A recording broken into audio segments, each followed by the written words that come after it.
खामोशी का एक दायरा। लौटकर कई मील पीछे देखूं तो देश के विभाजन से पहले के वे दिन सामने आते हैं, जब अचानक लाहौर की हवा रोमांचक अफवाहों से तल्ख हो गई थी। जिंदगी में एक ही घटना घटी थी। ब्याह हुआ था। 4 साल की उम्र में जो सगाई हुई थी, वह 16 साल की उम्र होते होते परवान चढ़ी। बहुत एक साथ चल रही थी जिंदगी की तरह, पर साहित्यिक क्षेत्रों में बहुत ही रोमांचक कहानियां फैल गई।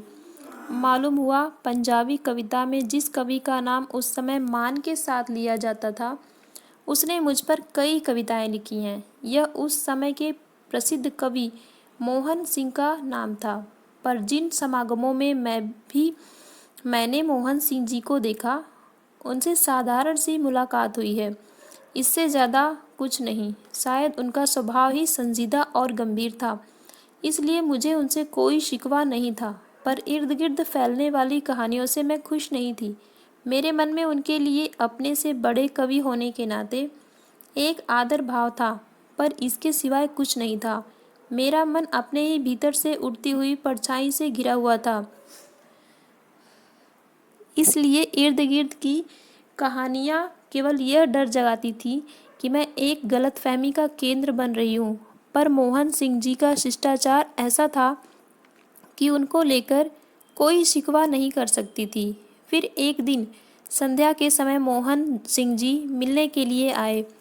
उनके साथ शायद डॉक्टर दीवान सिंह थे या कोई और, अब मुझे याद नहीं। और मालूम हुआ कि अगले दिन उन्होंने एक कविता लिखी, जायदाद, जिसका भाव था वह दरवाजे में खामोश खड़ी थी, एक जायदाद की तरह, एक मालिक ही मिल्कियत की तरह।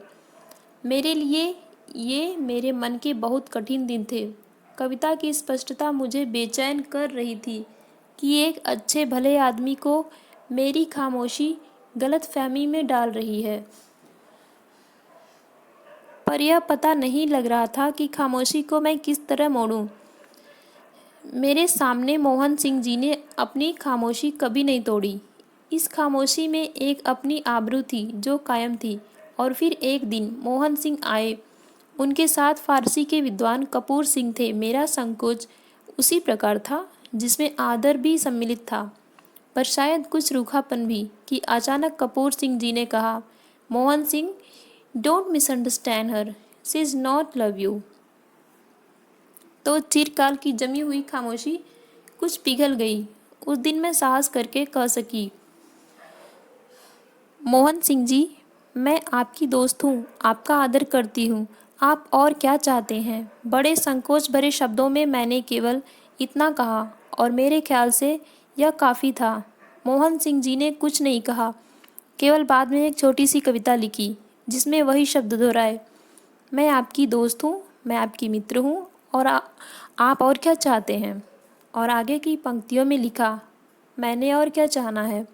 कुछ कहानियाँ सी फिर भी साहित्य में चलती रहीं, कई मौखिक, कई कुछ लोगों की रचनाओं में, संकेतों में, पर मोहन सिंह जी की ओर से जब तक कोई रचना नहीं आई जो मुझे दुखा जाती, तब तक मेरी ओर से भी उनके आदर में कोई अंतर नहीं था। एक साधारण सी घटना और भी हुई। लाहौर रेडियो के एक अफसर थे जिन्हें शायद साहित्य से कुछ लगाव था। एक बार मेरे एक ब्रॉडकास्ट के बाद अचानक बोले, अगर मैंने आज से कुछ बरस पहले आपको देखा होता तो या तो मैं मुसलमान से सिख हो गया होता या आप सिख से मुसलमान हो गई होती। ये शब्द अचानक हवा में उभरे और अचानक हवा में लीन हो गए। मेरा ख्याल है यह एक क्षण का जज्बा था जिसका न कोई पहला क्षण इससे जुड़ता था, न कोई आगे का क्षण। फिर उस दिन के बाद उन्होंने कभी कुछ नहीं कहा, पर मैं आज तक नहीं जानती कि उस समय के वातावरण में उनके किसी भी एहसास की बात कैसे बिखर गई। शायद किसी के और स्वयं उन्हीं की ज़बानी और न जाने किन शब्दों में कि बाद में इसका बहुत तोड़ा मरोड़ा हुआ जिक्र भी पढ़ा। कई बार लगता है पंजाबी लेखकों के पास लिखने के लिए कोई गंभीर विषय नहीं होता, वे स्वयं ही कुछ अफवाहें फैलाते हैं, स्वयं ही उनको अपनी मर्जी से जिधर चाहे मोड़ते हैं और फिर उन्हें लिख लिख कर उनमें लज्जत लेते हैं।